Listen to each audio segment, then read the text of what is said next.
We begin with growing Russian military activities across the globe. Russia now says it plans to launch long-range bombers on regular patrols from the Arctic onto the Caribbean and Gulf of Mexico. Moscow is also sending a convoy of warships towards Australia. The European leadership has detailed more than 40 major breaches by Russia in the past 8 months. Now, Russian President Vladimir Putin may have some explaining to do as he goes into the G20 summit in Australia.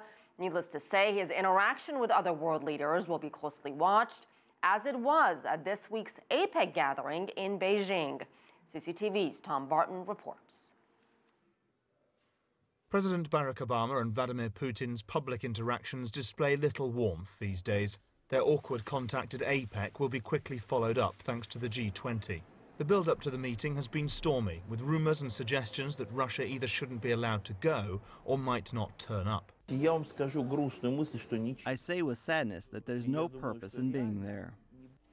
Australian Prime Minister Tony Abbott, whose country is hosting the G20 meeting, has pulled back from his talk of shirt-fronting or knocking Putin to the ground, but has said he will have a robust conversation about what he calls the murder of 38 Australian citizens on board flight MH17, which Western governments accuse pro-Russia militants of shooting down in July.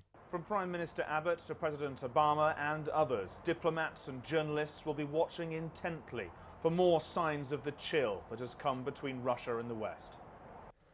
In March, Russia was thrown out of the G8 group of nations for annexing Crimea.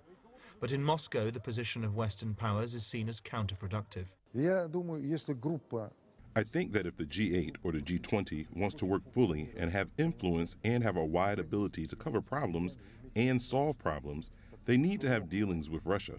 If these groups turn towards pressure, we're not interested in taking part. President Obama insists Russia has been supporting militants in eastern Ukraine and says it must stop. But President Putin shows little sign of wanting to acquiesce to the West or show weakness in the face of sanctions. Tom Barton, CCTV, Moscow.